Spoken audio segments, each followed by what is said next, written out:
Santos, às 8 horas da noite, pelo Campeonato Brasileiro, transmissão ao vivo no Premier. E olha só, existe uma leve vantagem rubro-negra em confrontos contra o craque santista. À primeira vista, é apenas uma camisa. Para o dono, é uma relíquia. É uma camiseta especial, diferente. Como teve a do Pelé, como teve a do Zico, como teve de tantos outros craques, né? Para mim, ele é uma pessoa especial também. Ele é Neymar. Essa camisa 11 foi usada pelo craque no último jogo antes de seguir para o Barcelona. Santos e Flamengo, em Brasília, pelo Brasileirão de 2013. Na despedida, que começou em lágrimas, Neymar passou em branco.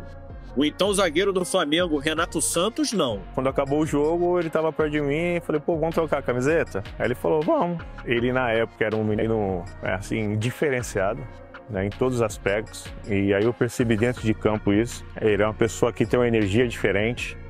Flamengo e Neymar se reencontram hoje. No histórico do confronto, a vantagem é rubro-negra. 2 vitórias, 3 empates e 1 derrota em 6 jogos. Em 3 dessas partidas, Neymar deixou a marca dele. Fez 4 gols, 2 de cavadinha. Saiu um acima do jogador do Flamengo. Dá um toquinho de pé direito. 1 de pênalti. É do Santos! E 1 que o Luiz Roberto descreveu assim. Uma obra-prima de Neymar, número 11. O gol que valeu o prêmio Puskás a Neymar coroou um jogo inesquecível entre o Santos da Joia e o Flamengo do Gênio. 5 gols deles, 2 de Neymar e 3 de Ronaldinho Gaúcho. Atenção, Ronaldinho bateu. Um jogo para sempre. 5 para o Flamengo, 4 para o Santos. Flamengo e Neymar sempre estiveram em lados opostos do campo, mas nessa relação de adversários nunca faltou uma boa dose de carinho, principalmente da parte do jogador, que por diversas vezes falou com simpatia do clube e em algumas do desejo de defender o Flamengo. A mais recente, no ano passado, de férias no Brasil, Neymar foi ao Maracanã assistir a um jogo do Flamengo e revelou que tinha um sonho. Olha, eu sempre falei isso, né? Eu vou falar que é meu segundo time do coração, porque o meu primeiro é o Santos, mas o Flamengo eu tenho um carinho muito grande e óbvio que seria um prazer enorme se um dia pudesse jogar aqui. A camisa ele já tinha até vestido. Em 2019, comemorou o título da Libertadores como um legítimo rubro-negro. Até hoje, 12 anos depois daquela tarde em Brasília, Renato Santos resiste às investidas pela camisa de Neymar. Algumas pessoas mandam mensagem, perguntando da camiseta, se tem interesse em vender, assim, colecionadores, mas no momento, assim, não tem preço agora. E deixa um alerta para a defesa do Flamengo. Ninguém é o que ele é à toa, então ele é diferente, tem que olhar diferente, se preparar diferente. Não mostra que ele está disposto a isso. A nota do Pedro, primeiro, quando ele chega e diz que na conversa com os companheiros ele ficou muito chateado por causa do vazamento de uma possibilidade de negociação, ele é impreciso, porque se a gente volta à entrevista concedida pelo Felipe Luiz, o Felipe Luiz, em alguns instantes, em alguns momentos da entrevista, disse o seguinte: são semanas em que a gente está conversando, não foi de agora, isso já vem acontecendo há algum tempo. E há uma palavra empregada pelo Felipe Luiz em relação ao comportamento do Pedro, que essa é uma das palavras que mais desestabiliza o ser humano em qualquer situação. Lá pelo meio da entrevista, o Felipe Luiz diz assim: e tinha uns momentos em que ele era debochado. Nenhum ser humano suporta deboche. Ninguém suporta deboche. O deboche é algo que te desqualifica, porque, especialmente num trabalho de grupo. Todos nós aqui convivemos em grupo. Fernando, como jogador... O deboche, ele dá essa sensação de que você pode trabalhar mais, mas você não quer. Não, e você também debochando, você está desautorizando aquela pessoa e está dizendo para o restante do grupo: ô bando de mané, Vocês estão acreditando no que esse cara está falando? É isso que o deboche gera.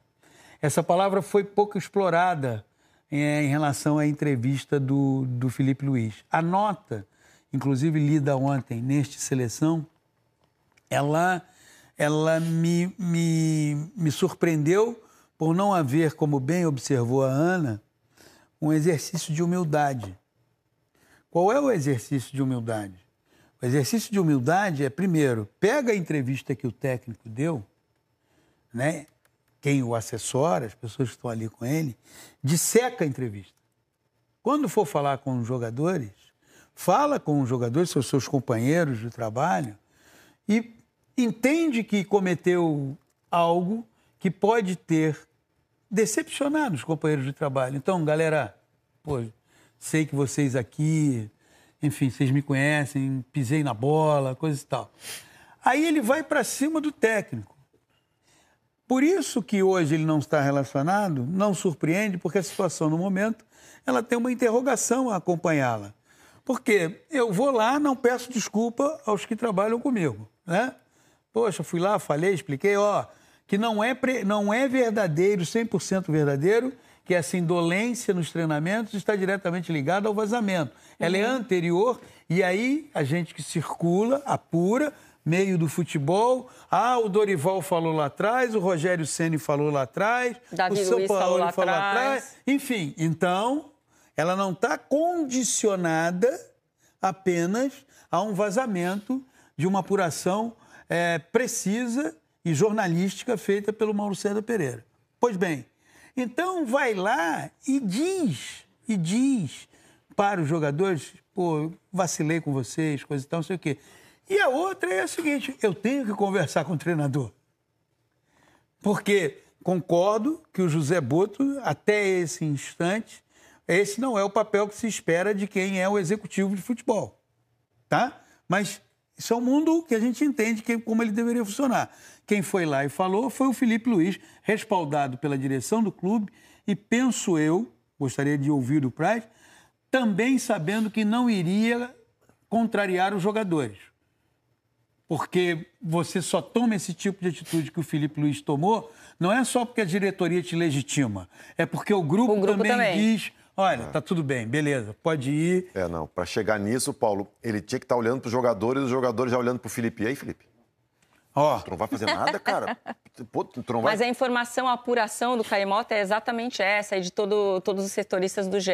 Então, não foram ouvidas várias pessoas, incluindo os jogadores. Então, o desconforto também, segundo esses relatos, partiam de alguns... Porque os caras estão ali treinando num alto nível, né? Para virar titular, para atender essa nova demanda de trabalho. São muito bem remunerados. As condições são as melhores possíveis. Não, e o Filipe, ele tem um jeito de trabalhar, ele é um treinador de intensidade, eles vieram do Mundial com essa pegada ainda mais amadurecida de um time intenso, que marca... Quando eu fiz o jogo agora contra o São Paulo, né? Quando nos 10 primeiros minutos de jogo, eu olhei pro lado pro Vilani e falei assim, o Pedro não joga nesse time tão cedo.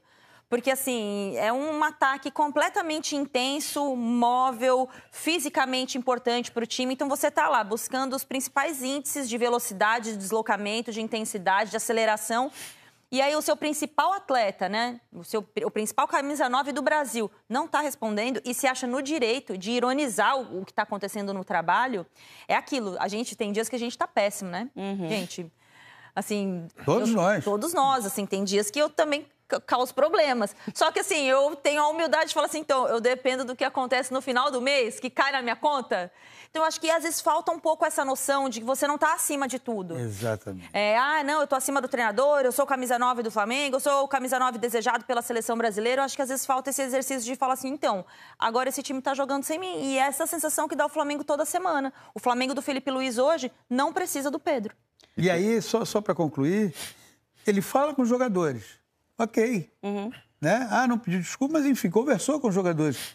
Mas e o chefe? Ele não conversa com o chefe? Ele entende que a conversa com os jogadores é suficiente para ele ser reintegrado e ser relacionado? Não é, né? Você tem que chegar e falar assim, ô Felipe, 10 minutos na sala ali, podemos conversar? Não precisa ter mais ninguém na sala. Então, até agora isso não aconteceu. Mas para acontecer isso, primeiro tu tem que entender e aceitar que, que tá errado. Acho que a gente não chegou nesse ponto ainda. Então. E ele até, de repente, no íntimo dele, ele sabe que errou, mas... Porque, assim, ele não... Na nota dele, em momento nenhum, ele contesta as declarações do Felipe. Ele não fala sobre o... Não, ele só diz que foram violentas. Ele só diz que não precisava expor. Mas ele não diz que não é verdade. Né? E aí, voltando para uma parte tática, né? Porque muito se falou da declaração desse vazamento do diretor, que foi lá para o começo de julho, né? Aí a gente começa a fazer a cronologia. Muita gente fala, mas o cara treinou mal uma semana. Não, provavelmente não foi. Por quê? O Boto já tem essa situação da negociação do Pedro 2 semanas antes, praticamente. E para ele ter essa decisão e ter esse vazamento, tem que ter sido uma coisa anterior ainda. Então, assim, teve uma situação anterior que gerou o vazamento e depois mais 2 semanas para isso aqui. E aí a primeira coisa que se falava era da parte tática, né? Que o Pedro não cumpria as funções, que era praticamente sem a bola.